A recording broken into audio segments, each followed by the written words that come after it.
Tujuan laporan keuangan. Tujuan laporan keuangan adalah menyediakan informasi yang menyangkut posisi keuangan, kinerja, serta perubahan posisi keuangan suatu entitas yang bermanfaat bagi sejumlah besar pengguna dalam pengambilan keputusan ekonomi. Asumsi dasar. Yang pertama ada dasar akrual atau akrual basis, yaitu pengaruh transaksi dan peristiwa lain diakui pada saat keadilan dan bukan pada saat kas atau setara kas diterima atau dibayar, dan dicatat dalam keuangan pada periode yang bersangkutan. Lawan dari akrual basis adalah cash basis, yaitu pencatatan yang diakui perusahaan apabila uang tunai benar-benar masuk ke dalam perusahaan dan juga uang tunai benar-benar keluar dari perusahaan. Selanjutnya ada kelangsungan usaha atau going concern. Entitas akan melanjutkan usahanya di masa depan. Karena itu, entitas diasumsikan tidak bermaksud atau berkeinginan melikuidasi atau mengurangi secara material usahanya. Karakteristik kualitatif laporan keuangan. Yang pertama dapat dipahami, yang kedua relevan. Relevan dibagi menjadi 3, yaitu yang pertama materialitas. Materialitas adalah sikap atau pandangan hidup yang mementingkan kepemilikan barang atau kekayaan material. Yang kedua, nilai prediksi. Nilai prediksi adalah informasi keuangan yang digunakan untuk memprediksi yang mungkin didapatkan di masa depan. Yang ketiga, konfirmasi. Konfirmasi adalah informasi tersebut memberikan umpan balik pada evaluasi sebelumnya. Yang ketiga, keandalan. Keandalan dibagi menjadi 5. Yang pertama, penyajian jujur. Penyajian jujur adalah penyajian informasi transaksi dan peristiwa lainnya secara benar dan jujur, tanpa distorsi atau manipulasi. Yang kedua, substansi mengguli bentuk adalah prinsip akuntansi yang menyatakan bahwa substansi dari suatu transaksi atau kejadian lebih penting daripada formalitas atau legalitasnya. Yang ketiga, netralitas.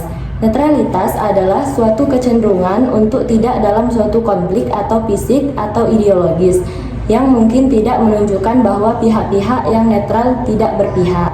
Yang keempat, yaitu pertimbangan sehat. Pertimbangan sehat adalah pertimbangan yang dilakukan dengan penuh kehati-hatian saat membuat perkiraan dalam kondisi ketidakpastian. Yang kelima, kelengkapan. Kelengkapan adalah seluruh transaksi dan peristiwa yang seharusnya dicatat, serta pengungkapan yang seharusnya dimasukkan dalam laporan keuangan. Yang keempat, dapat dibandingkan. Kendala informasi yang relevan dan andal, tepat waktu, keseimbangan antara biaya dan manfaat, dan juga penyajian yang wajar. Dan seharusnya laporan keuangan disajikan tepat waktu untuk menjaga keseimbangan antara biaya dan manfaatnya. Juga penyajian wajar menggunakan standar akuntansi yang telah ditetapkan IAE, agar pada saat diaudit oleh auditor internal maupun eksternal, laporan keuangan disajikan dengan wajar. Dan selanjutnya unsur-unsur laporan keuangan, yaitu terdiri dari posisi keuangan dan kinerja. Dan posisi keuangan terdiri dari aset, liabilitas, dan ekuitas. Dan kinerja yaitu penghasilan dan beban.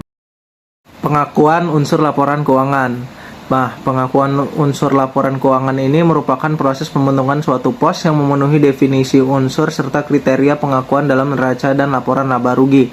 Nah, suatu pos harus diakui apabila memenuhi kriteria sebagai berikut. Yang pertama, ada kemungkinan bahwa manfaat ekonomi yang berkaitan dengan pos tersebut akan mengalir ke dalam perusahaan.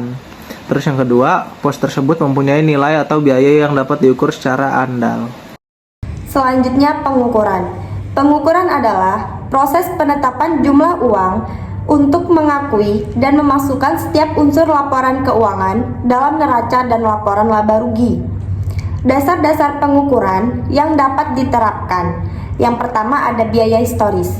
Biaya historis adalah harga yang dibayarkan untuk membeli suatu aset atau kewajiban. Biaya historis juga merupakan salah satu prinsip akuntansi yang berlaku umum. Biaya historis sendiri terdiri dari aktiva dan kewajiban.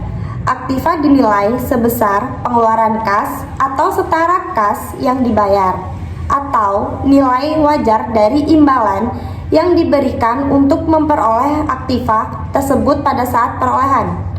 Kewajiban dinilai sebesar jumlah yang diterima sebagai penukar kewajiban atau obligasi, atau jumlah kas atau juga setara kas yang diharapkan akan dibayarkan untuk memenuhi kewajiban dalam pelaksanaan usaha yang normal. Lalu selanjutnya ada biaya kini atau current cost. Aktiva dinilai sebesar jumlah kas atau setara kas yang seharusnya dibayar jika aktiva yang sama atau setara aktiva diperoleh pada saat sekarang. Sedangkan kewajiban dinilai sebesar jumlah kas atau setara kas yang tidak didiskontokan yang mungkin akan diperlukan untuk menyelesaikan kewajiban pada saat sekarang. Lalu selanjutnya ada nilai realisasi atau penyelesaian, realizable or settlement value. Aktiva dinilai sebesar jumlah kas atau setara kas yang dapat diperoleh sekarang dengan menjual aktiva dalam pelepasan normal.